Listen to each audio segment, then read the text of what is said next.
Good morning, ladies and gentlemen, and welcome to Downtown Rebound, hosted by the Urban Land Institute of Northwest Arkansas. I am your host for the day, Wes Craiglow, and I am the Northwest Arkansas Coordinator for ULI. Let's begin with a few housekeeping notes. First, we are recording this presentation, and we will make it available for viewing in the coming days through our website and social media channels. Every now and again on these things, the digital gremlins will make an appearance to disrupt our feed. We beg your grace in the unfortunate event of a mishap, and please know that we will restore audio and video as rapidly as possible. Finally, we encourage audience members to ask questions at any time during this event using the Q&A function found at the bottom of your screen. Following the roundtable discussion, we will be presenting these questions to our experts. Of note, you can upvote on others' questions you like and bump them to the top of the stack. Thank you. Before I introduce our participants for today, please allow me to introduce you to a little bit more about the Urban Land Institute. ULI is the oldest and largest network of cross-disciplinary real estate and land use experts in the world. ULI is its members. Through our members' dedication to the mission and their shared expertise, the Institute has been able to set standards of excellence in development practice. Established in 1936, the Institute today represents the entire spectrum of the land use and development disciplines. The Institute has long been recognized as one of the most respected sources of objective information on urban planning, growth, and development, thanks in large part to its members' knowledge, experience, and active involvement in the organization and their communities. ULI relies heavily on the experience of its members. It is through member involvement and information resources that ULI has been able to set standards of excellence in development and land use practices.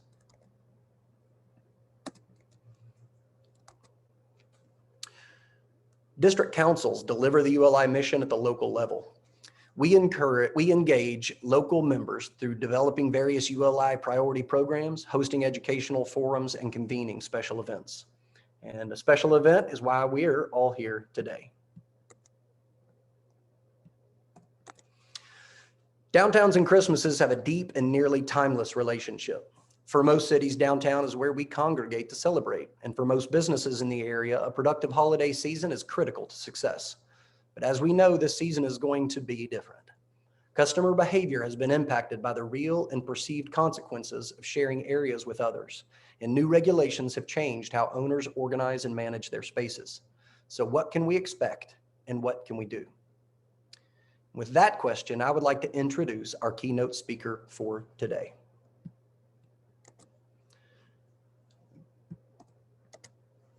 Dr. Matthew Wagner serves as Vice President of Revitalization Programs at the National Main Street Center. In this role, he is responsible for driving the center's field service initiatives, including the development and delivery of technical services for Main Street America and Urban Maine programs, directing the center's new research agenda, as well as professional development program through the Main Street America Institute. Ladies and gentlemen, Dr. Matthew Wagner. All right, thanks, Wes. I'm going to go ahead and if you can let me share screen, I'll put my screen on. And good morning and good afternoon, depending on which time zone you're on today. But it's good to be here, and I want to thank Wes and ULI for giving me this opportunity to share with you a little bit more about what we're seeing in, oops, looks like I shared the wrong screen. Hold on, guys. There we go. But I want to thank you guys just for the opportunity to be with you and share really this important subject, as Wes alluded to.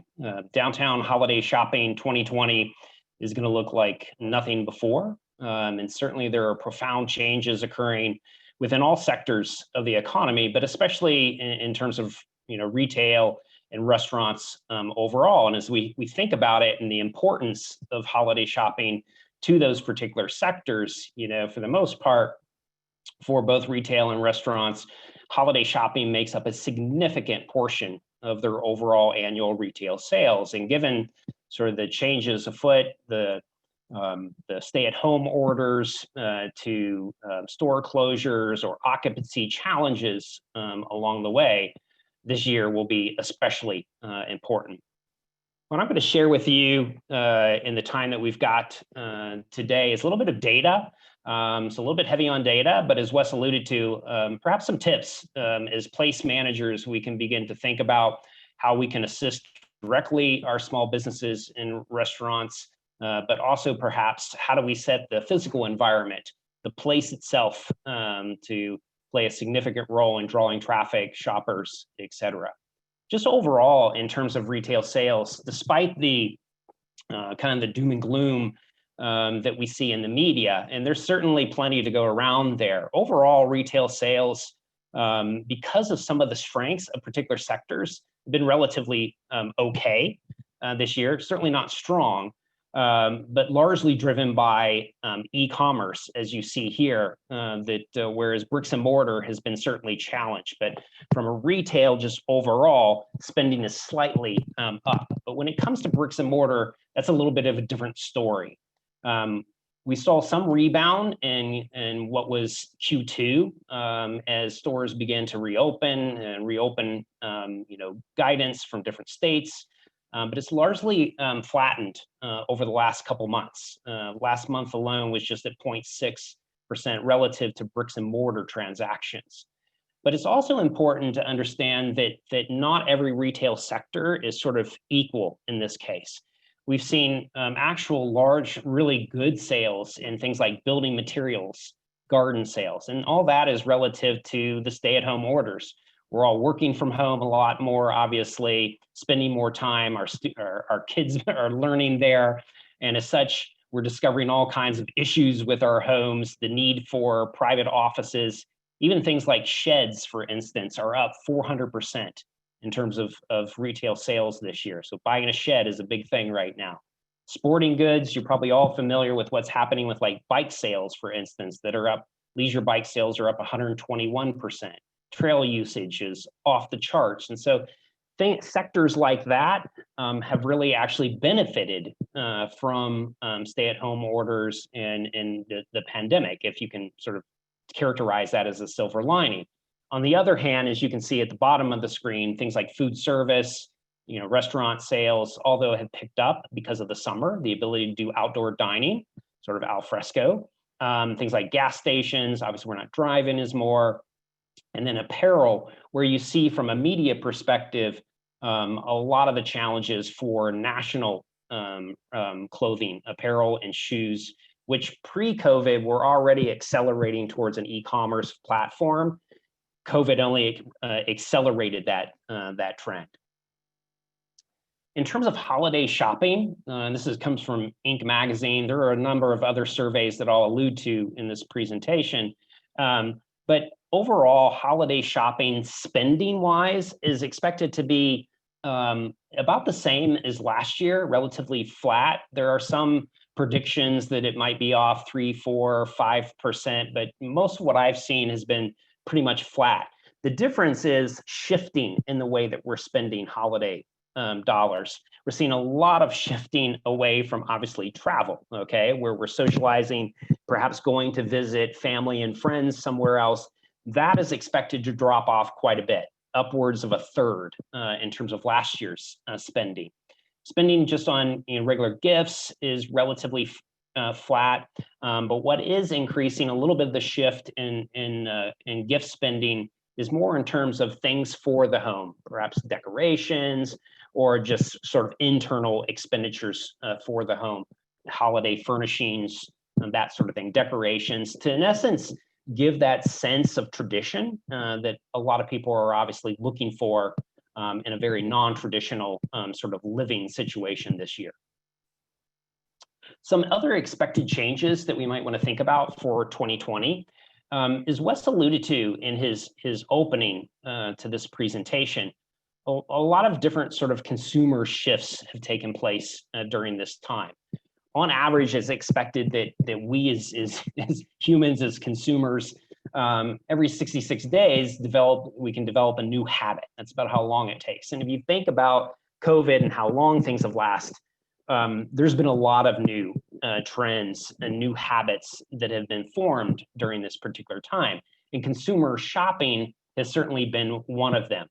So how the sort of the bigger retailers have adjusted to this, you can see this just in terms of the elongation of the holiday shopping season.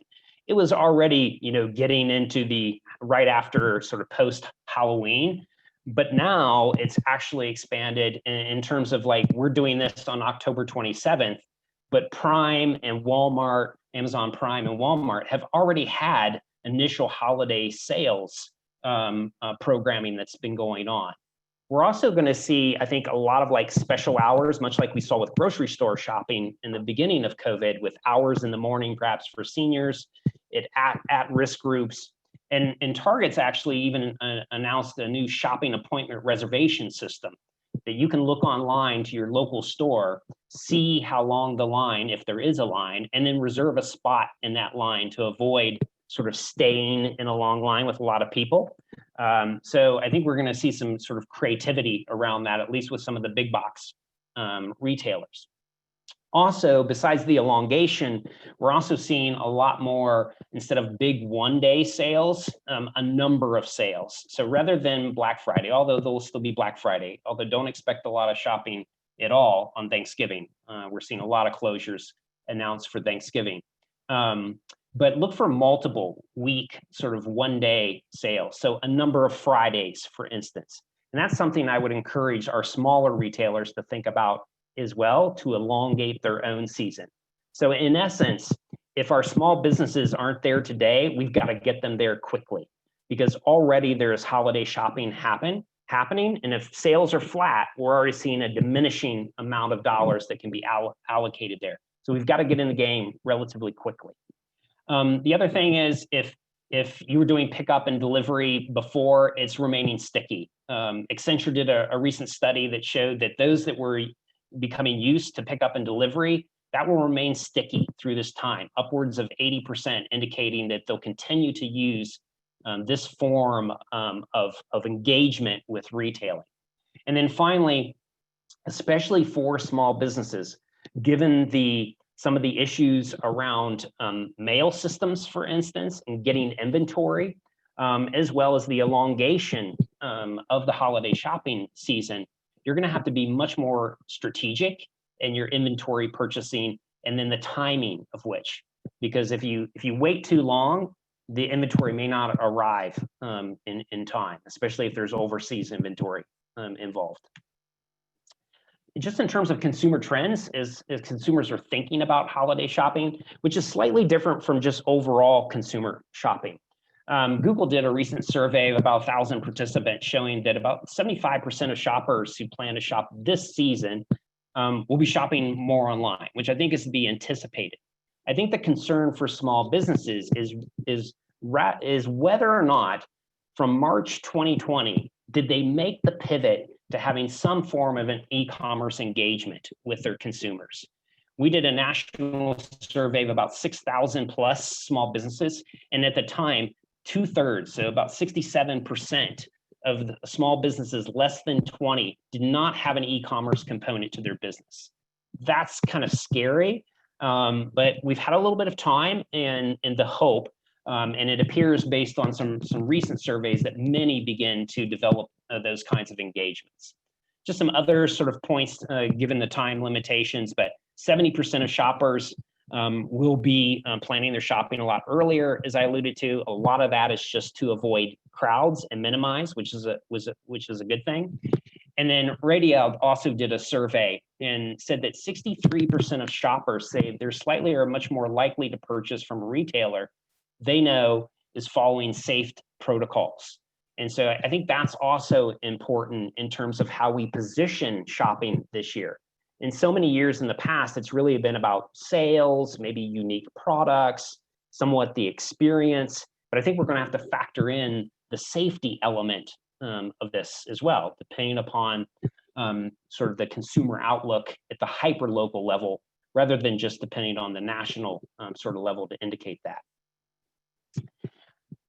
Despite some of the challenges that we're all aware of for small businesses in dealing with the holidays, with COVID, people may be concerned about coming into stores, inventory challenges, et cetera. There are some inherent, I think, competitive advantages that we can leverage during this time. One of which, and it's a little bit more qualitative, a little bit softer than sort of hardcore data, is really about tradition. If you think about this time, and now we're seeing reports around COVID fatigue, et cetera, there is a yearning for a lot of people about the way things used to be, being able to go out, shop, hang out with friends and family. And while that might not be possible, there are ways to recreate some of that experience than perhaps living, the holidays through Zoom calls, okay? So whether that's outdoor tree lighting or drive-through light festivals, as you see here in Joe's backyard in Michigan with the big bright light show in Rochester, these are ways to still experience that connectivity, that remembrance of times pre-COVID. I think there's also some values-based shopping that's being looked at more. 40% in a recent Accenture survey saying they won't shop with retailers that perhaps have laid off folks, reduced employer benefits. We're seeing a yearning to support local as well. As Google announced, 66% of consumers are buying more locally sourced products. So there is sort of this values-based, localized, with I think consumers being very aware of the loss potential of not supporting their small businesses and what that means to the identity of their communities. I think we can't underestimate that importance. And then finally, the last few years, and certainly within the last decade or so, the realm of experiential shopping has become much more important to independent retailers. It was a way to compete with sort of the blandness of e-commerce shopping, and that remains hot. People are still very, very interested in that. One only has to look at like a platform like Etsy, which specializes in that area, and you can see that sales were greatly up. So there's a bent up demand for experiential shopping. Just some tips that we might want to consider is place management, professionals, either in providing guidance to, business owners or just thinking about the outdoors. I think, again, marketing, not only with sales and tradition and all those other things, but also keep in mind clean and safe and how important that is. A little factoid that 51% are suggesting they're anxious about going into a store still at this point. And so, especially as you get some peaks that we're seeing out there, some spikes in COVID related, that's only going to intensify, as we get a little bit closer. That's going to impact people's sort of sense of willingness to go out. Thinking about the shopping experience, and there's a great document that I'll allude to a little bit earlier, but just ways to think about expanding indoors to outdoors, even in cold weather climates, which obviously is a big challenge as we enter the late fall, early winter season. But thinking about ways to maintain those parklets perhaps that we put up, or side street closures that we put up, to maintain those through the holiday shopping season, despite snow, for example. Work with your small business owners one-on-one to better understand where they're at within their thinking. Are they aware of some of this data? Share it with them. Do your own local consumer survey about what your local consumers are thinking about holiday shopping, different concerns. Share that data. Also think about more targeted consumer strategies rather than sort of blanket to everyone within the community, within the region. I think ever more we have to be more niche oriented, strategic to our core customers, maybe by having dedicated store hours for special groups, or thinking even about private events, more limited events, makes them feel more special to shop in the store, et cetera. Some ideas around this is perhaps, one of the key concerns is how do we maintain sort of delivery and pickup? And I feature a group here, this is actually in British Columbia, that's looking at co-op delivery. Is there a way, because of the expense side, especially in smaller towns, but consumers still wanting delivery and pickup, again, especially as we think about, spikes in COVID, how can you do this efficiently, effectively, maybe as a social venture or as a co-op, much like small businesses have done historically with like co-op advertising campaigns. And then finally, if you have additional grant funds, perhaps, maybe they're CARES Act funding or whatever, or locally raised crowdfunding tools that you've leveraged, I would just consider keeping those as flexible as possible, rather than sort of pinpoint or target a specific use. I think what we're going to see is many business owners will have lots of different challenges. So the more that we can make those funds unique and broad enough to those experiences, I think will be really important. And then just in terms of restaurants, which a little bit different, obviously have perhaps a bigger challenge, especially in more winter-based markets than perhaps the South or the West Coast, for example. If al fresco dining, which was really prevalent in the summer and very helpful to restaurants, I think we're going to start to see maybe again co-op around outdoor heaters and using a parking lot or an alleyway or a small pocket park to build sort of group dining opportunities, shared dining opportunities amongst many restaurants if sidewalks, parklets become a little bit of a challenge. I think, in terms of just business model shifts, pivoting to maybe holiday prepared meals, maybe fan favorites, as I would call them, or just holiday cooking tips and going more social media with your chef and thinking about meal ingredients and recipe bundles as another form of revenue versus directly trying to get them perhaps inside the restaurant itself. And then finally, just some additional resources for winter holiday activation, which again is sort of the promotional physical design elements that can be so important to encouraging people to think about shopping in the downtown or your district. And really two good, I think, sort of placemaking guides that were just released. I put the hot links, the links in here for you. Winter Places just came out with their design guide for winter placemaking, which was a crowdsourced document, really terrific document. It just came out yesterday, in fact, and you can download that for free. And then if you want to see sort of a public, guide, this came out of Hennepin County, which is Minneapolis. And they did a whole guide around like a COVID toolkit for winter strategies, which was very good. And again, is free and you can download that as well. So I'll conclude my remarks there, turn it back to Wes, and just again, thank you for your time. And it's really good to be part of the great folks here joining on the panel. Thanks.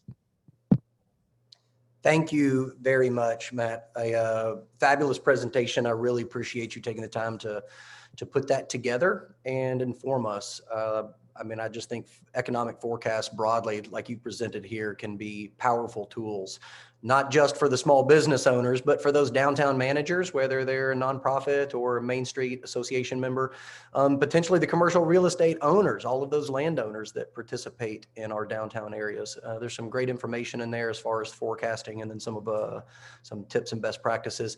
Audience members, just so you're aware, Dr. Wagner is going to stay with us through the roundtable discussion. So as if you think of any additional questions for him, he will be here at the end of the roundtable.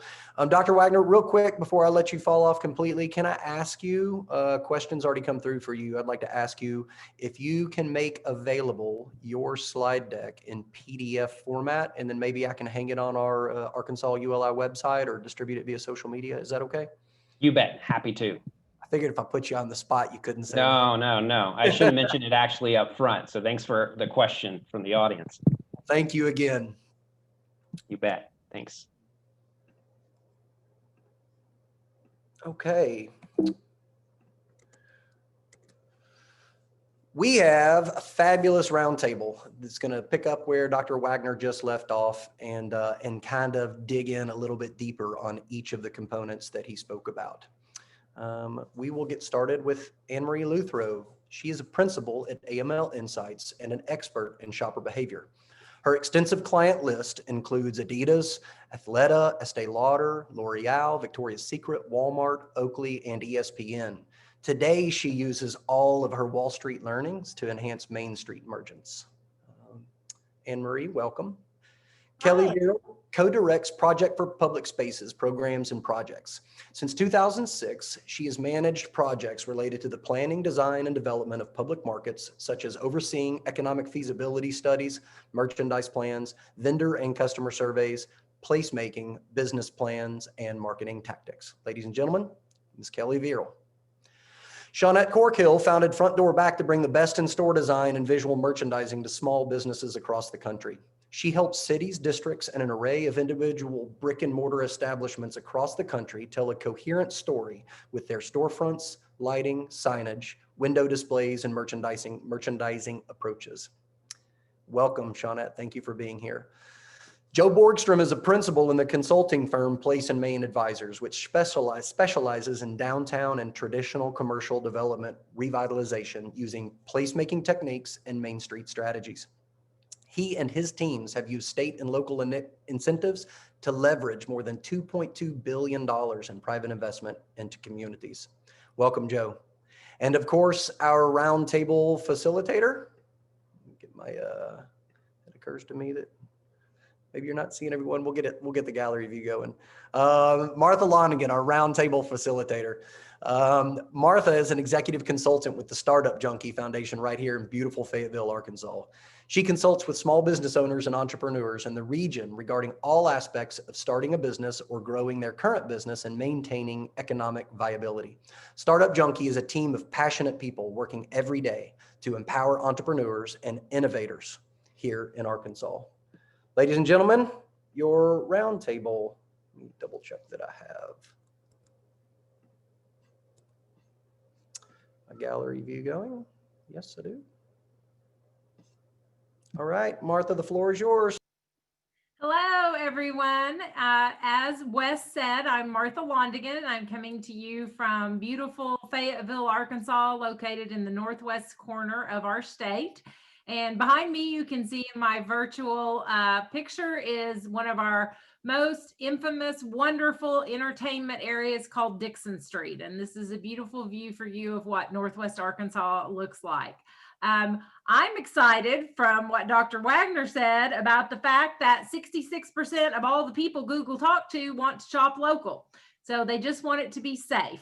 And so I'd like for all our panelists are going to be jumping in. We're going to kind of guide through each one. They have each about, 5 or 6 minutes of really good tips and information for our small business owners and our downtown merchants. Previous to this, I took a poll of a lot of the business clients I work with at Startup Junkie Foundation. In the past year, we've met with 897 entrepreneurs in our region, and they've all seen some of those questions, and I've talked to them before this, and they're going to have some really good, valid, easy to implement tips and strategies and ideas for your store, your location, no matter where you are located and in what downtown area. So we've heard from Dr. Wagner a lot of the information and statistics and surveys, but I think we all know that the first place people start shopping is in their head. They start thinking about what they need or what they want. So I'm going to ask Anne Marie, who is the principal at AML Insights and an expert in consumer behavior, to help us first run, what are our consumers thinking about when they think holiday shopping 2020, Anne-Marie? Hi, everybody. Well, I'll tell you, the first things that people are thinking is that they're not even thinking, they're feeling. And just like the doctor said, the good doctor said, we are all feeling anxious.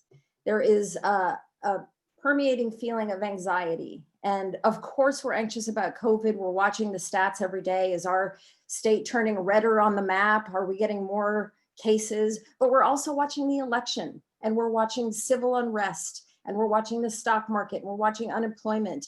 And all of those things are making us anxious. Just as the doctor said, the reason it's important is because we're bringing that anxiety with us into the store.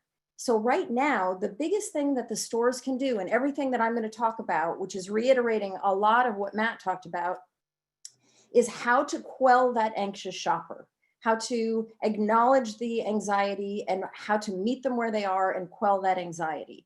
Because things are new and different right now. And we have expectations. And one of the expectations that we have is that stores are going to have new rules. And shoppers want to be good citizens. So we want to know what your rules are. We want you to tell us how to play your game. So that's step one in being anxious. We're coming into the store, but we need to know how to come into the store. Another expectation we have that Matt talked about is this expectation of clean and safe. And we're suggesting to quell the shopper anxiety, some of these things need to be a little theatrical. So be theatrical about your cleaning. Leave the Lysol wipes out. Do some, whether you need to dust again or not, or clean the doorknob again off or not, do it.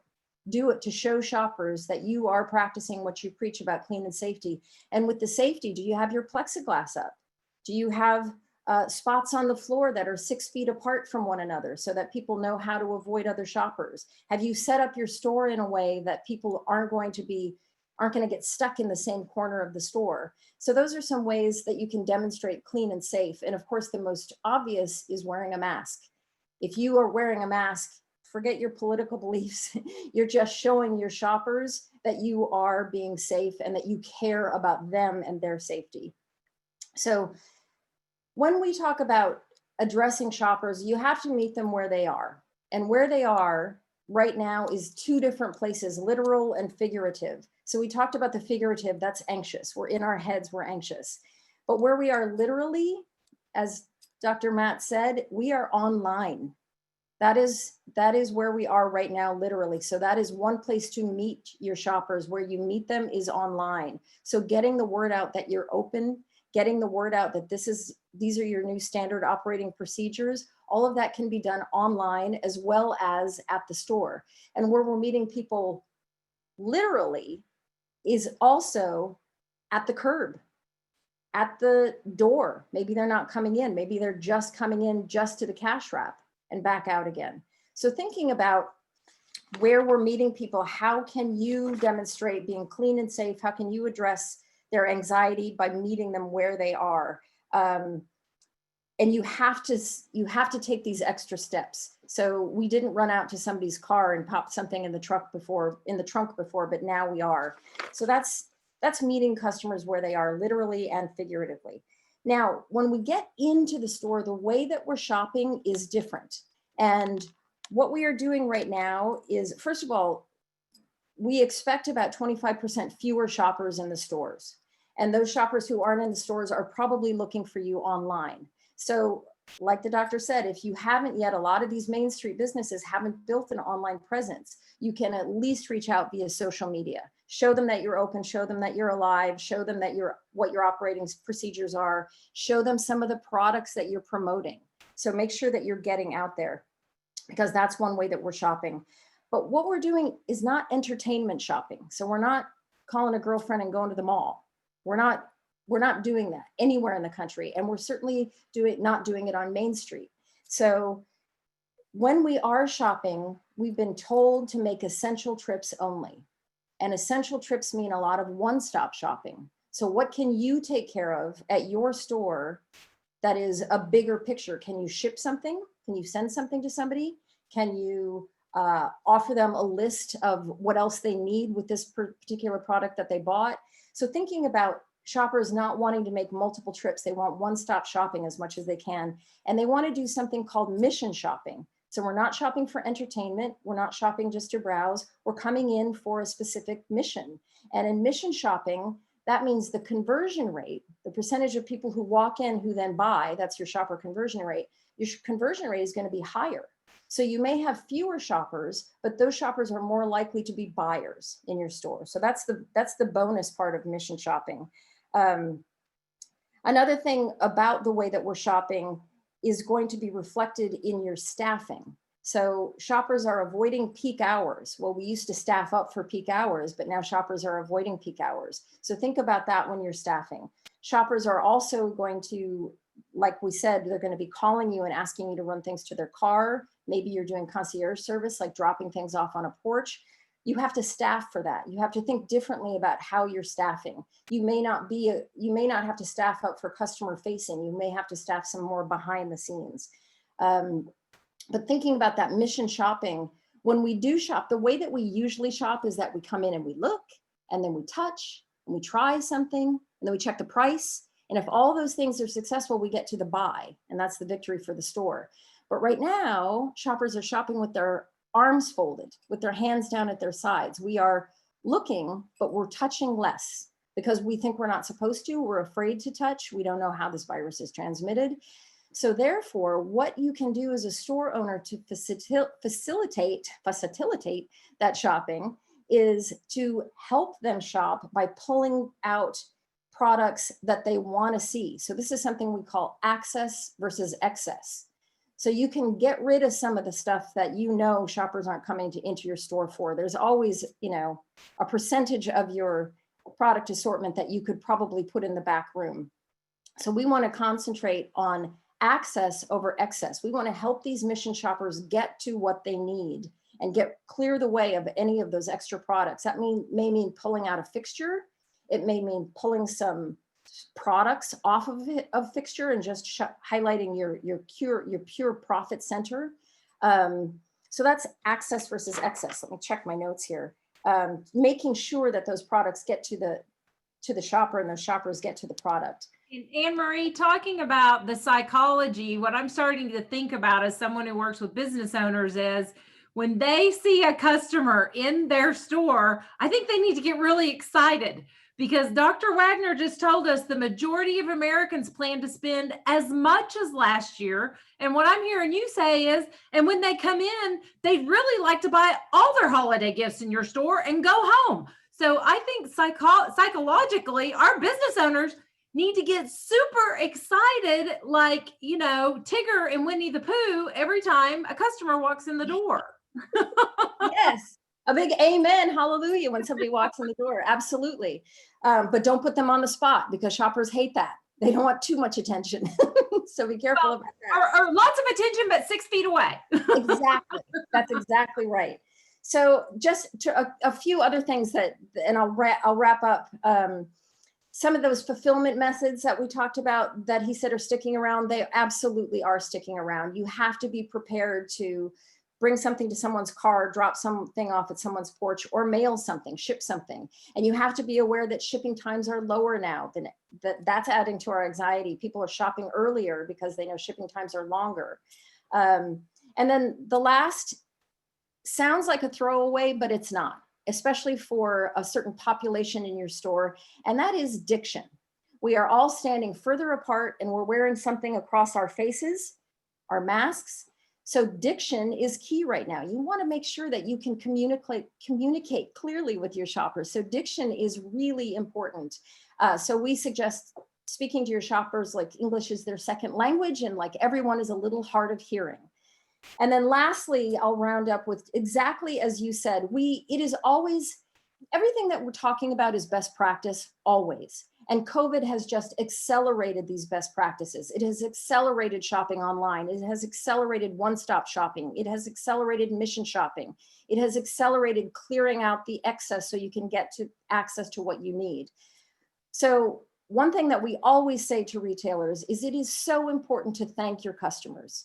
They made a point to come to your store and spend money at your store, or maybe not, but it is really important now, especially because they are assessing risk before they come into your store. It's particularly important to thank your shoppers for shopping and shopping in your store and shopping locally. And with that, I say thank you for giving me a couple minutes to talk. Yes, so thank you, Anne-Marie, and I'm getting excited. And now what I think we need to talk about is, okay, I'm a business owner. These people are wanting to spend money and how do I get them in my store? And I think the first thing we know is they see your store. Lots of people are like driving around for entertainment. So I'd like to hear now from Kelly Burrell, who is the Senior Director of Projects for the Project for Public Spaces, a nonprofit dedicated to great placemaking. So Kelly, tell us, what can I do with the outside space, the outside windows? How can I make my store look like a place for people to stop and buy all their holiday gifts? Hi, Martha. Thank you for having me. It's a pleasure to be here today. So As you said, I'm with Project for Public Spaces, and we're a nonprofit focused on outdoor space, mostly outdoor spaces, public spaces. And so we've been thinking about the animation and vitality of our outdoor public spaces for over 40 years.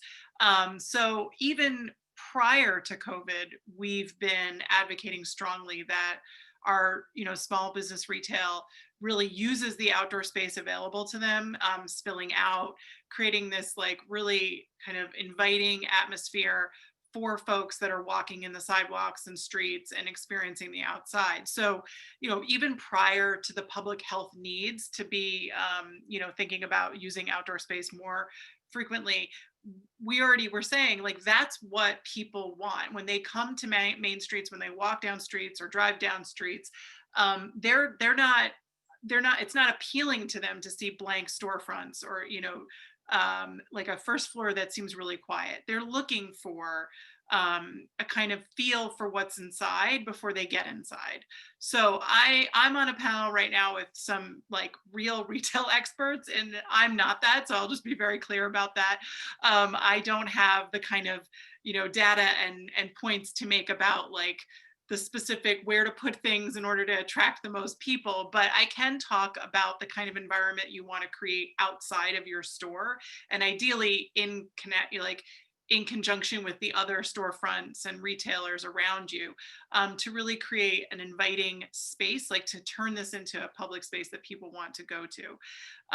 80% of public spaces in our cities are actually our streets. So we need to recapture our streets as public spaces as opposed to them just being places for vehicles to drive through and move through. We need to remember that they are, back before we had motorized vehicles, they were the natural gathering spaces. They were often where a lot of retail happened in terms of like peddlers and street vendors, and that is all changed, but that's also starting to come back. And we're seeing with the growth of farmers markets and other kinds of markets around the country, a real interest in outside retail, in outside experiences. And it feels really authentic. It feels really, special and local. And as we heard from Dr. Wagner, that is really what people want right now. So I think we need to be thinking about the programming of our streets and sidewalks. I know we've started to see that a bit since the summer with regards to restaurants and bars utilizing a lot of the outdoor space, creating parklets, taking over parking spaces, maybe even taking over a whole lane of traffic. And I think we need to be expanding that for our retail businesses as well.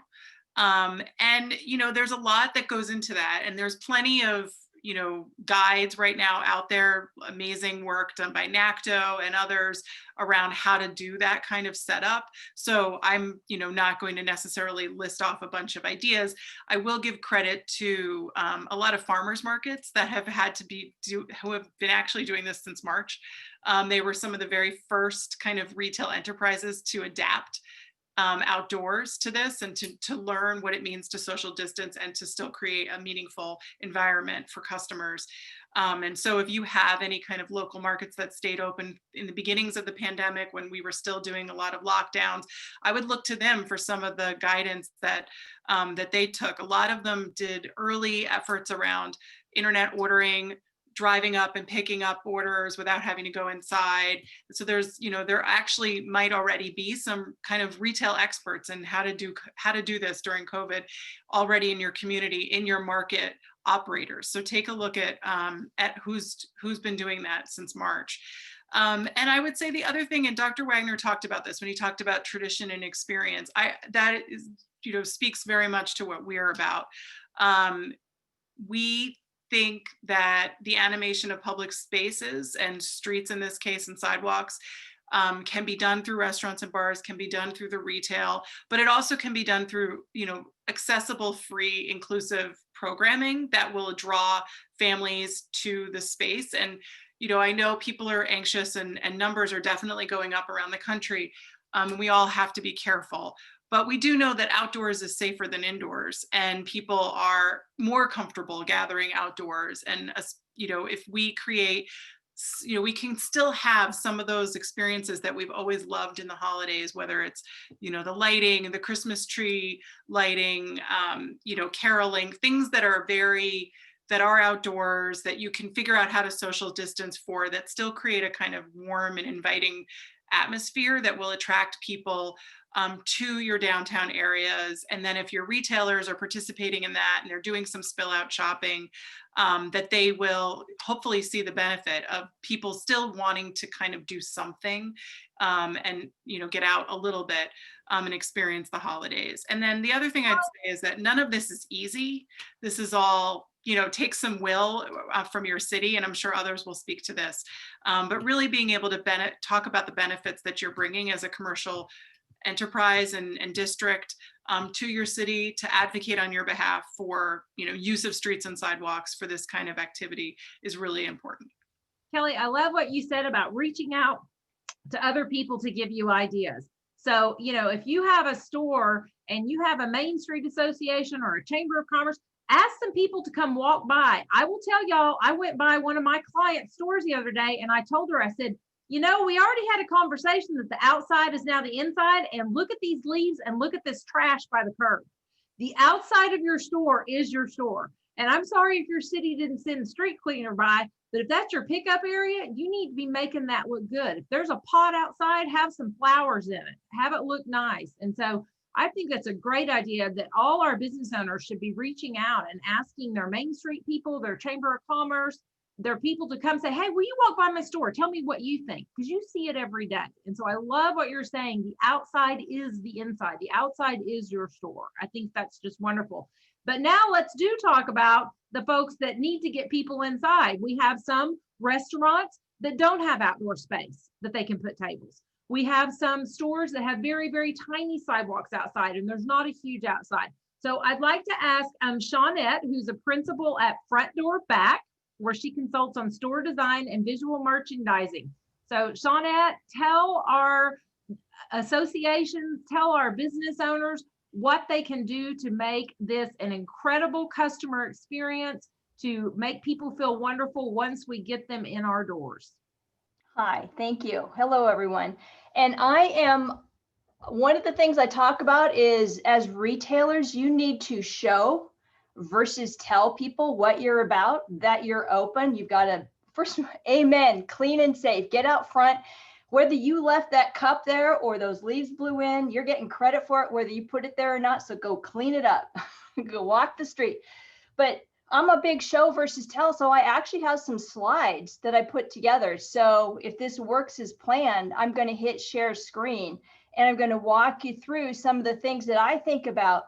Because when we work with retailers, we step into the head of their shoppers and we start before the store, we're at the store, and then we go into the store. So that's kind of how I've set up a few things to walk through today. And let's see. All right. Can you guys, I'm saying y'all like I'm Martha's neighbor.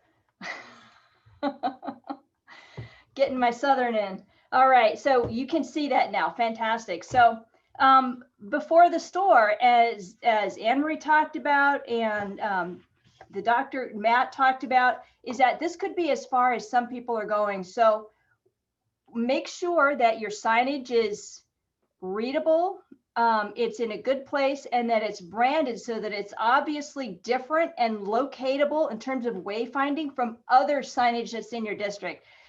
One of the things right now with an onslaught of COVID fatigue is signage fatigue. We are reading everything, and I am really tired of reading everything. So kind of help me out and give me a color or give me an icon so I can start to learn. I can start to let go of some information I don't need to reread again. So be really conscious about, as a district or as an owner, what you're doing for your curbside pickup.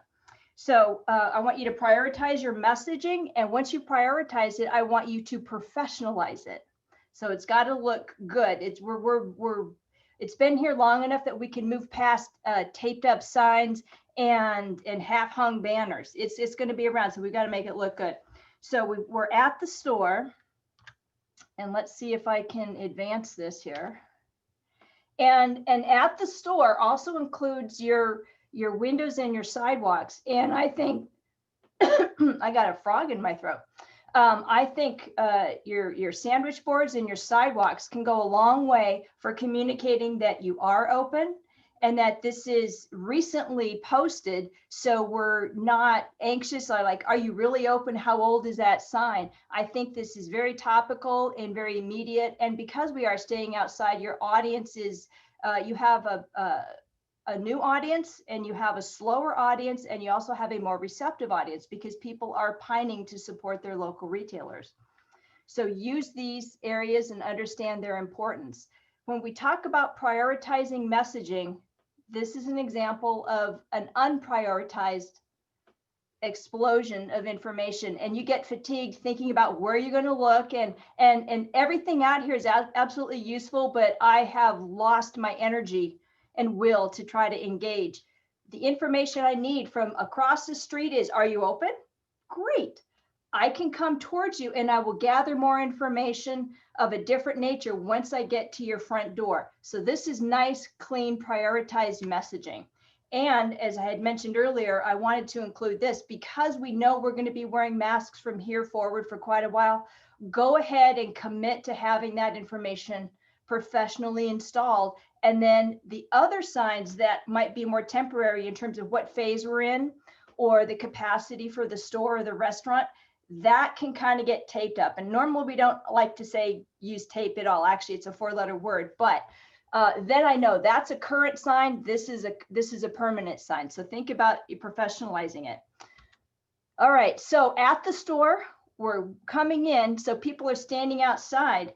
Your windows are the bellwether of the district. It tells me whether or not, it's like the canary in the coal mine, even if the buildings look a little shabby or the streets are a little dirty, if the windows are current, then I know that you are relevant and that you're alive. And so you've got to now more than ever, make sure that you maintain and soldier on in terms of keeping your windows changed out. And if anything, maybe do it even more frequently. Invest in really good infrastructure. And the first thing you would spend money on is really good spotlighting so that you look open.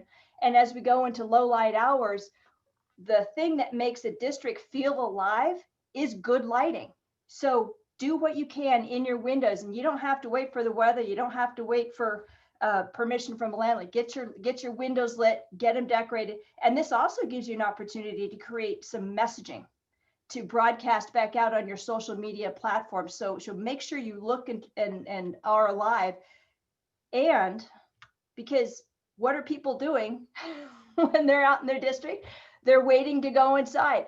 Give them, this is a captive audience. So make sure your windows look good and then your neighbors' windows look good, because you both are going to be contributing to how the whole district feels. So windows are very important.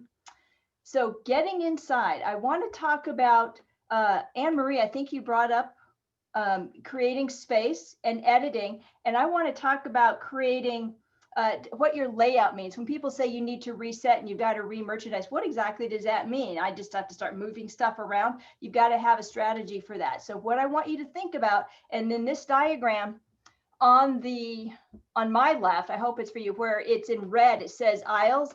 That's I took an example of what an existing store might be. And what you have here is those gray rectangles or fixtures.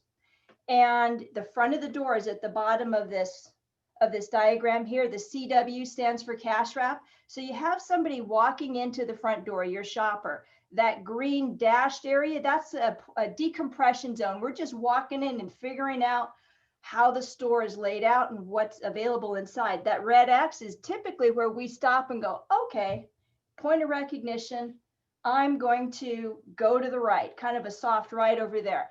So as I were to move through this space in the old setup or the existing setup right now, you have places where people are going to have to literally pass by each other, which is something that we want to avoid doing.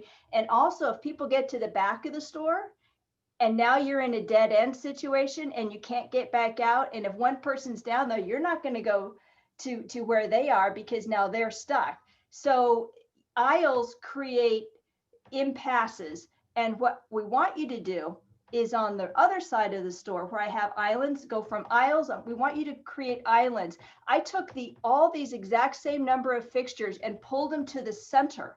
And that allows me to still be able to display almost as much merchandise and still be able to navigate as a shopper safely and avoid other shoppers, whilst you as a retailer can expose and promote almost as much merchandise as you did before. So the concept is create islands versus aisles, and it allows for the same, almost the same level of merchandise presentation, and allows for your shoppers to have their self-guided circulation throughout your space. And I also want to point out, do you see the blue rectangles I put in there? On one side is BOPUS, buy online, pick up in store.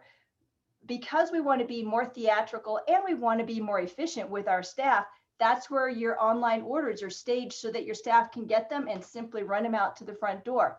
That second blue rectangle in the front right by the red X, that's where I'd like you to place your sanitation station. If you end up placing it immediately to the right or the left, we're busy walking in the store and we just walked by it. You got to put it right out in front of us so that we can approach it. And that is a very great way to communicate, show people you are serious about health and safety. Go ahead and use your hand sanitizer, and maybe a few extra rules about how you are operating within the store, how they can navigate. So it's critical in terms of resetting. Shawnette, I love how you showed us pictures of what we're doing. And this is something I want, and I'm sure you agree with, is especially if you don't have the outside space for customers and for seating and eating and shopping, showing people pictures on your social media, show people the changes you've made in the store. I had a talk with a client this week about that, and I showed her in her social media how when she posted a month ago about how spaced out the tables in their restaurant are, it was the most likes they had gotten in months on their social media. I said, that was a month ago. Post it again. Keep showing people what changes you've made so they'll come inside. I agree. Yep. So that's for me, that's the biggest thing in terms of, here's your sanitation station. And then let's see if we can keep going here. Example of where it is just inside as you're welcomed in. We talked about spacing, visually show people where they can stand. Don't try to force people. This is, you can go to these places. Don't try to tell people where not to stand. It's all about the positive present tense. You can go here versus this gets complicated. Merchandising, pull your merchandise out, find the top sellers, let the other 25 or 35% go because it's not serving you well and you don't have room for it. Pull the price out forward. So edited merchandise and then accessible merchandise, it's spread out well. And then this is how you can pull the price out. What's one of the number one things we reach to, we touch something to check the price. Pull it out. Simple little chalk on an acrylic base, another example of pulling the price out. So I can be self-guided and understand what I can shop for. And one of my last things here is we're closing the sale. Make sure to reinforce for me that you are conscious of every point of contact that I have and provide a nice, I love these because they're clear and there's no junk stuck in the bottom of them because you always wonder what's in the bottom of the pen cup, right? It gets kind of gross down there. Keep it nice and clean. And you're showing people how you're going to transition or that you can acknowledge they're clean and safe. And that's my short, fast Reader's Digest version of a few tips and tricks. I love these pictures. I love seeing these very specific examples of what our retailers, our restaurants can do. But we also want to all start looking at overall economic development. And I know we have people on with us today who don't own a store, but they're involved in economic development. They're involved in Main Streets and Chambers. And so I would love for Joe, who is going to talk to us from Place in Maine, who's an expert in economic development and revitalization. And we're seeing massive changes in our, especially small business structures and places. And so, Joe, if you could talk to us a bit about some of the shifting changes and trends we're seeing, the opportunities. You and I have talked a little bit about businesses might be starting to sell for different reasons, and what we can kind of see across our country in economic development, Joe. And I'm going to tell folks real quick, we all had a brief call earlier this week or last week. It's Blur's Day. If you guys haven't experienced Blur's Day at all, it's when all these days run together during the pandemic. But we spoke the last few days with this group, and I was really excited about doing this panel because it did exactly what I expected to do, which was take just a ton of notes from all these speakers. So thank you everyone, ladies, and everyone keeps calling him Dr. Wagner. I've known Matt for a long time, so Matt, thanks for that as well. Martha, I think you hit the nail on the head. One of the things that we've seen over the last 6, 7, 8 months, actually we're going on 10 months or almost 6, 7 months now, 10 years of innovation jam-packed into about 6 months. So one of the things that I want business owners to recognize is the freedom. You've always had the freedom to experiment, but now you've got freedom to experiment and screw up. And people are giving license right now because of this kind of unprecedented time. And God, do I hate the term unprecedented. It's on every commercial. But this idea around collaboration with other business owners, within your whole structure, whether it's the property owner, if you lease your space, or if it's the bank, we're seeing so much flexibility and so much willingness to kind of figure this all out together. That's been one of the silver linings in all this. One of the big picture economic development things I think people need to be aware of is some of the trends. Obviously, everyone knows that with the pandemic, we're seeing people work from home more often. I think Matt's comments on people having online fatigue, Zoom fatigue, I think that's going to have huge translations in a couple different ways. The first is in terms of retail. We're going to see a lot more people getting in, trying to get downtown in a safe way. Maybe it's going to be in their cars. I think if folks have already hit a lot on this a lot. But the really important structural thing that's going to happen, not in December, it's going to happen in January, February, March, April, following 2021, is we're going to see the permanent reduction of people coming into offices. So if you're in the middle of a downtown that has several big office buildings, I want to say it's Area Development Magazine, which is one of the big economic development publications in our industry, has said between 20 to 25% of employees at these large employers will not be coming back to the office. They're going to work from home permanently. So that means that we've got a little bit more, we've got less foot traffic, but we're going to have more opportunity in terms of square footage with downtowns. We're going to have more opportunity in terms of attracting talent to our communities, because if they don't have to be in the office as much, they're going to be a little bit more flexible where they live. So that real estate component is going to be really important.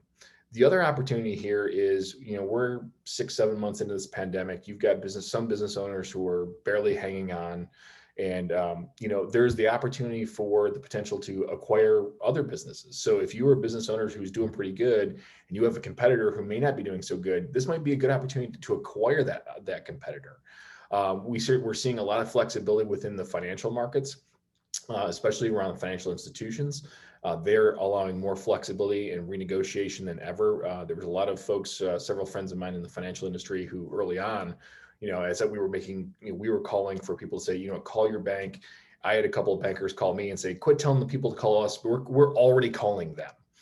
So we're seeing much more proactive stances by the financial industry. And again, in the real estate side, again, I'm trying to hit all these notes. Everyone said such great things.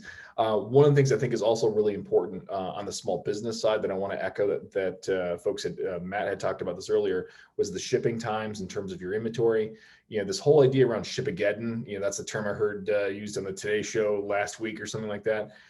Our strategic advantage, our opportunity in this crisis as small business owners, is that people want to support their local communities. They want to support their local businesses.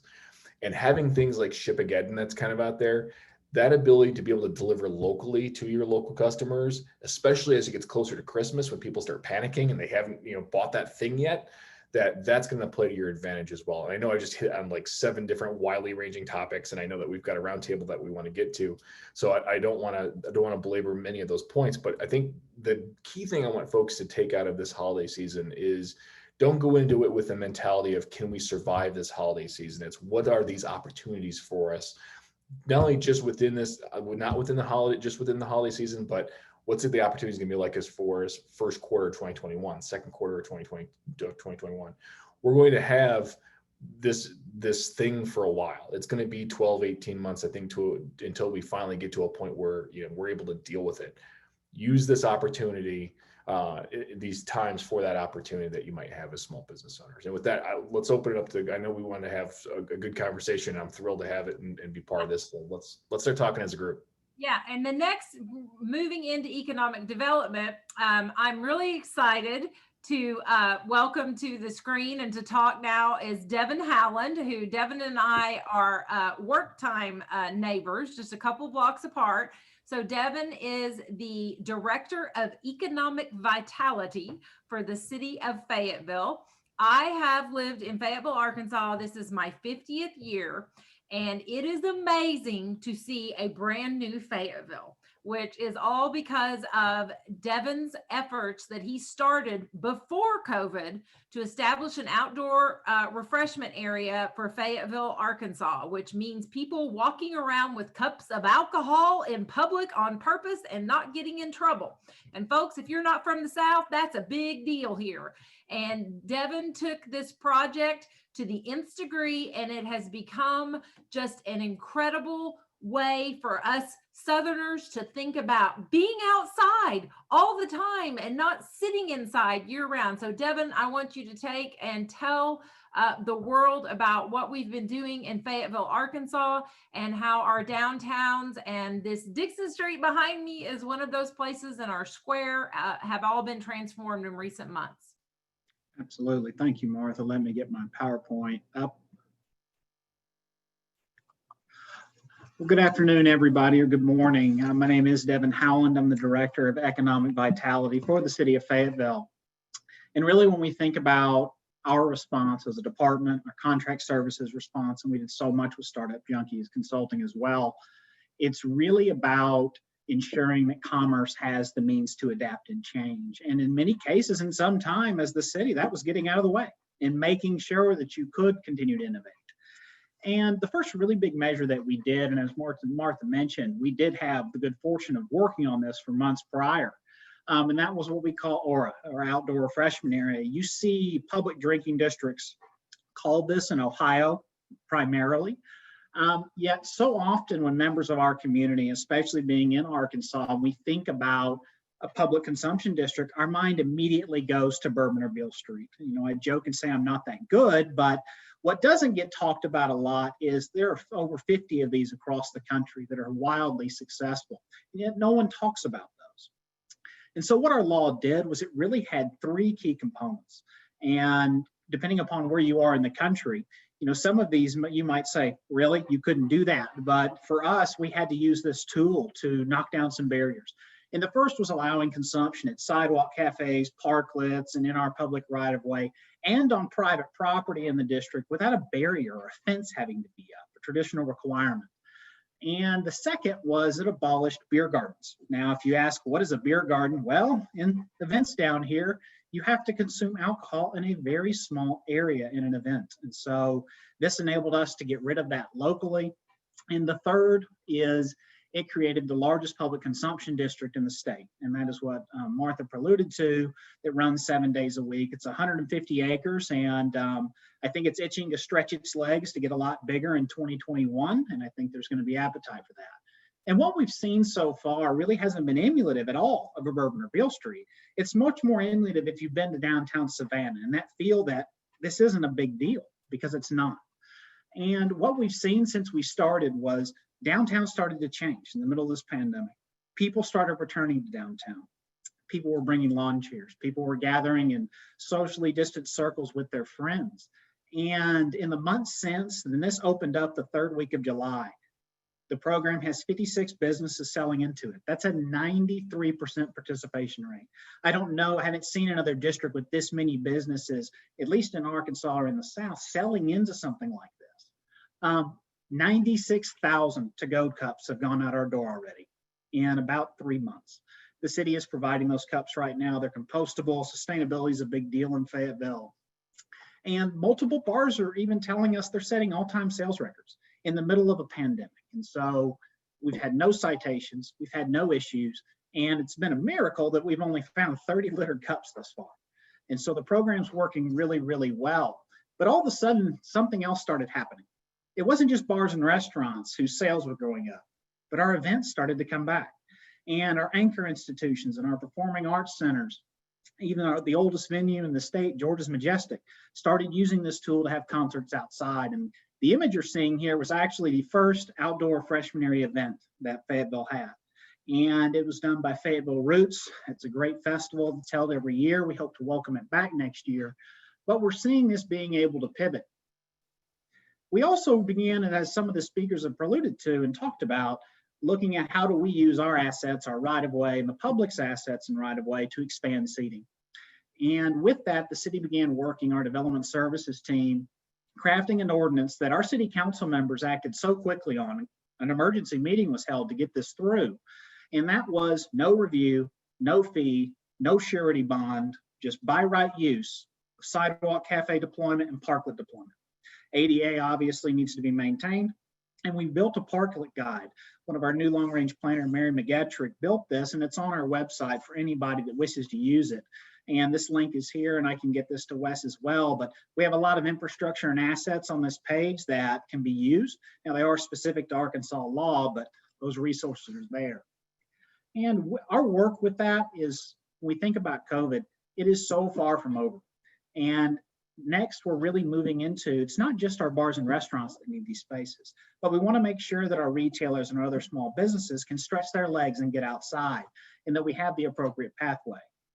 The other thing that we're doing is targeted programming, working with our Advertising and Promotion Commission to bring events back on slower days of the week. Our council just funded a series of events through the fall and the winter.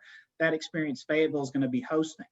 And with this, though, when we think about how we innovate, I think it's so critically important that when we think about the big picture of sales tax revenue as the city, we were up 8% this past month. Yet, and we look at the overall picture of what's happened in Fayetteville, only 1 month we dipped below year to date. But it takes a deeper dive to look at what's happening here. In Fayetteville, total taxable sales really don't tell our story. And we see how important it is for us to keep pushing when we look a little bit deeper. But diving deeper shows us, just for our businesses, accommodation and food, NAICS code 72 in Fayetteville, hit a low in April of 18 million. That's a $12 million drop in sales in 1 month. And it's still not back up to 2019 levels. And for our restaurants in April, 5.6 million in sales dropped. And when we think about non-essential shopping for us in those first few months, came to a grinding halt. And as was mentioned, our internet sales are skyrocketing to all-time highs. But for for those rippling effects too that was mentioned about these changing land uses and people not coming back to our offices, we've lost employers in downtown that have gone 100% virtual or remote. But it really reminds me, as we continue into this holiday season, probably one of my favorite quotes from Jane Jacobs: you can't rely on bringing people downtown, you have to put them there. And while her words weren't aimed at a pandemic, I really think the premise of her point holds true as we continue going forward. And as the city, we're going to keep doing whatever we can to intentionally drive traffic into these businesses and to bring people back downtown safely. Thanks, Martha.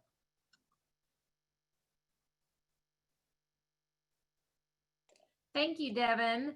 And now for the end of this, I'd like to see all our panelists unmute themselves. And I'm going to throw out some kind of ideas to be discussing. But one thing I'd really like for us to put ourselves in the position of our attendees who are listening. I'm a small restaurant or deli owner in a strip mall. I'm a small store owner, or I'm the owner of that strip mall, of that development, and I want my businesses to be successful. Would each of you maybe throw out some ideas of, we're seeing all these ideas and we're hearing all these things, especially with the winter months coming, even here in Fayetteville today, it's 37 degrees. What are some things we can do looking forward to the winter coming and these holiday? What are some quick things we can do to start getting excited and bind together to continue this momentum of shoppers wanting to come back? I think we need to over communicate. Over communicate that we're open, how we're operating, over communicate what our product offering is, what's special about this particular product offering, but communicate. I would add, I also think collaboration, like I'm more of the outside than the inside. I don't know what it sort of happens normally between neighboring retail, but I feel like this is the moment where you have to kind of figure out how to get along if you didn't already, because you're in it together. I loved when Shawnette was showing some of those photographs and she talked about how people are kind of waiting online outside your store, which means they might actually be in front of your neighbor's store. And so what your neighbor's store looks like is like as important to you as it is to them. And so any like kind of ideas about there being differences between you all, I think needs to have to kind of go away in terms of the bigger picture. Yeah, float all boats. Mm-hmm. And Yeah, I'm all about collaborating making it look festive. Get especially for the holiday season. Just about any kind of light goes. Just don't do any strobing lights. And avoid avoid outlining your windows in those really obnoxious LEDs, but get your holiday sets out and create some excitement, because when you add texture and color, maybe pump some sound outside, get some good speakers, the more senses that you can engage, the more we're going to create an emotional connection. And when you create an emotional connection with a place, then you recall and reference a spot by, yeah, let's go to the place that had the really cool door pull, or the place that had the good soundtrack, or the place that it smelled really good. It had the caramel corn coming out. So engage people's senses with whatever device is within your wheelhouse for you as a retailer or a restaurant or a service provider, and pump it out. And that's how you create that emotional connection. I think honestly, this may not be a popular response, but I think the way you phrase that question, if you're a small business owner in a strip mall, and I think that's much more difficult than it would be for a downtown, because people have, especially at the holidays, have an emotional connection to downtown. Yep. The simple fact of the matter is people don't have an emotional connection to a strip mall. And I think that's going to be a bigger challenge for those businesses who are in strip malls than they are in the downtowns, for a couple of reasons. One is because that emotional connection doesn't exist. But they're also limited in terms of their surrounding fellow business owners. And then two, the purpose of a strip mall and its design is to be able to drive right up to it and walk right in. I mean, the design of a strip mall never contemplated the idea of a pandemic and needing outdoor space. It didn't. And so I think, what we're starting to see, we're seeing some of those strip mall owners kind of backing into it and using some of those parking spaces as, for an outdoor deli, as an example. We're seeing, the igloos, the big plastic igloos, and we're seeing parklets being done at that strip mall. It just doesn't necessarily have the same feel, just because of the style of development that it is. So I don't mean to poo-poo anything, because I think all these answers are great answers. I just think it's a really difficult, much more difficult task for a strip mall than a downtown or a mixed-use center. What are some ideas some of you all have about how business owners, you've got a downtown district and you've got one street that goes north and south and one that intersects with one that's east and west or around a square? What are some ideas about how they can come together and help cross promote each other? I've seen businesses here starting to reach out to, a local restaurant advertising that it's buying bread now from a local bakery to help them out. I've seen local liquor stores stepping up and partnering with bars that have been really, really devastated. If you've got some ideas about how, what Dr. Wagner told us was people want to buy local. So how can we collaborate together and show people more about how we're being local? I think this is a great time to get to know your neighbor, because it is going to be so nuanced based upon who your neighbor is and who your community is. But if it's the clothing store and you've got a bakery next door, if you're doing a home delivery, whether or not you're maybe if you're delivering that set of jeans and the earrings that somebody bought online, and you take a cookie or a brownie from your neighbor just as a thank you, it promotes them, gives them a little bit of happy in terms of, oh, that was really nice. And so it's not necessarily an add-on sale, but it's planting a seed for a future, and it gives them an opportunity to remind. So physically you can do that, and then maybe even share each other's Facebook posts, Instagrams, things, cross promote on the social media platforms in terms of broadcasting. And I like that about Joe. the social media. There are a lot of Facebook groups and groups that have been formed during Yeah. COVID. You need to be joining those as a business owner or as a business promoter. I think, also the opportunity for doing some cause marketing. So, if you partner with a women's shelter, or you partner with, Salvation Army, you partner with, a nonprofit, maybe you have like a night for that. So, we're going to do a Friday night where, 10% of the sales are going to go towards this charity. So that helps kind of drive, it incentivizes that charity, help drive people to, your store or your restaurant for that night. And I think, Wes, you have a question from one of the attendees to pose to the panel? No, actually, the attendees are all pretty quiet today. So okay. I guess that just means they're all listening intently, but I have one. So my background is in city planning, and I love outdoor spaces. I'm all about the making of a place that attracts people, to Joe's point about an emotional bond. I loved hearing Dr. Wagner talk about how new habits are formed and what sort of period of time new habits people can get in new habits, and how we've crossed that threshold. No matter how you look at it, people are developing new habits through this pandemic period. And then I think about the outdoor spaces that Kelly talked about and Devin showed us in his case study here in Fayetteville. And I think about what Joe said about fail fast initiatives. Some people call like tactical placemaking, trying new things in these public spaces. And this brings the question to my mind, and I really want to pose this to Devin and Kelly.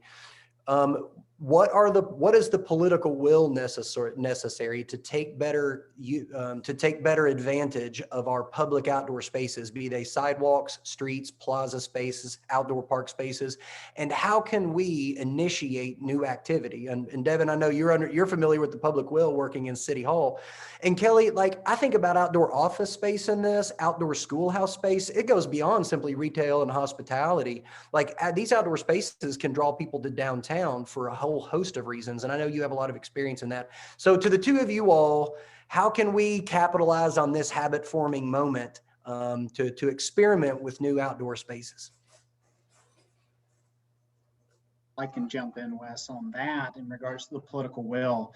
And I think the biggest thing that I took away from this process, and especially last year, we're candid, it's all part of the public record. Establishing our outdoor freshman area was highly political, and it was hard, and it was not easy. It was by no means an overnight project. But what set it sail? What kicked it to 7 days? What elevated it to the district that it is? What expanded its boundaries to be probably 4 to 5 times bigger than I thought it was going to be? And that was our businesses. And what we've learned through this process, at least locally, is if we let them drive, and if they want something, we're going to do it. And we've really let them take the lead. We have a task force that we meet with weekly that's made up of small business owners, and they're kind of our litmus test, but they're also steering the ship for us when it comes to how we improvise. And so, my advice would be, it's not just the political will at City Hall, but what do those business owners that have everything at stake, what do they want? And if they want it, do whatever you can and fight very hard to bring it to them. Yeah, that's really important. And I think the other thing I mentioned earlier, but again, I'll just sort of emphasize it again, is this idea of knowing your benefits and being able to articulate them, and having a kind of clear understanding of why you want to do the thing you want to do, and what you think the effect it's going to have, the positive effect it's going to have. And I think, speaking to that, it's all can be very positive, but we are literally in the midst of a pandemic, and we are in the midst of a probably, to use that term again, unprecedented recession, frankly. We don't even really understand the impacts of yet.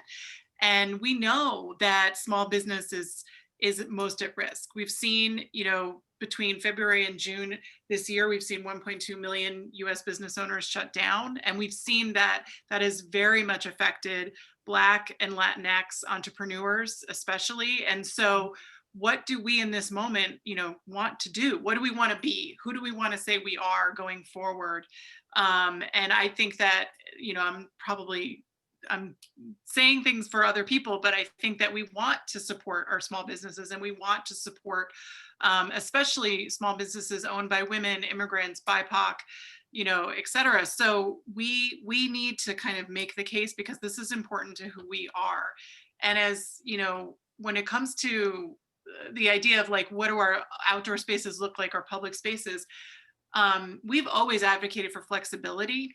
And I think that this is clearly the time to say we need more of that. So when you talk about like having spaces that could be outdoor office spaces, could be outdoor school spaces, you know, if we have overly infrastructured public spaces that are, you know, there's too many fixed kind of infrastructures like benches, tables, amphitheaters, and all of those things that can't be moved, it might make it difficult for us to use these spaces for things other than what they were intentionally designed for. But if we have more public spaces that are more flexible, that have a lot more kind of movable tables and chairs, and just kind of thought of as spaces that can be multi-programmed, then we have all of a sudden an opportunity where we can be really creative about what now is outdoors, as opposed to what we always thought was only an indoor activity.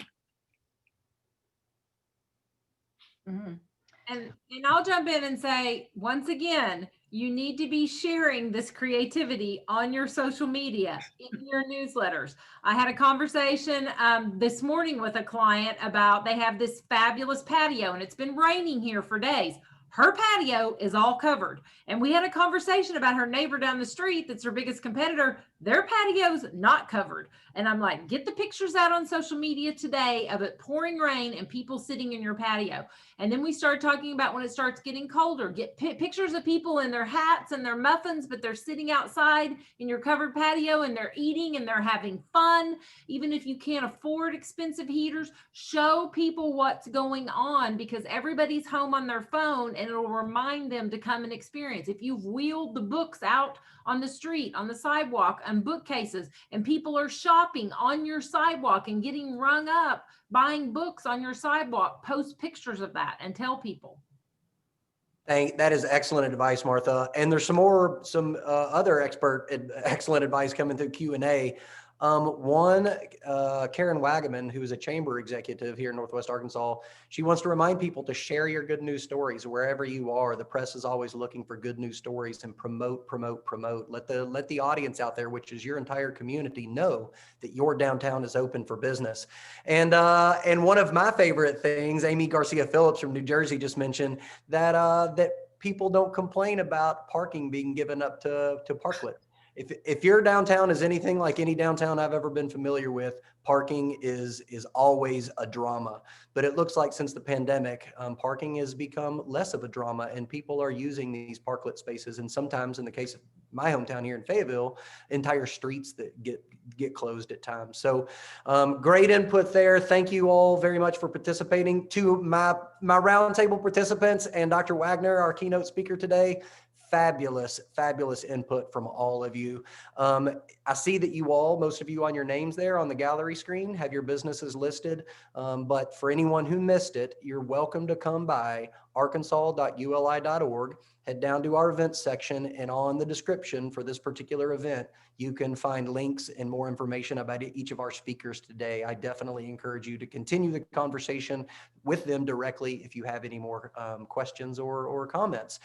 Once again, thank you to you all. This has been another wonderful ULI Northwest Arkansas event, and we're just honored as we can be to have so many people come by to listen and learn today.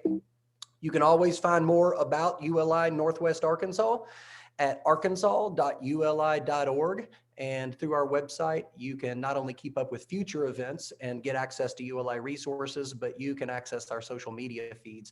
Definitely encourage you to give us a follow on Facebook, Instagram, and LinkedIn, and even YouTube now. And that's where you'll find this recording in the next business day or two, so you can share it among your friends and colleagues. Once again, thank you to you all. Thank you, Martha. Thank you to our roundtable participants and Dr. Wagner. And I look forward to seeing you again at a ULI Northwest Arkansas event very soon. Bye-bye.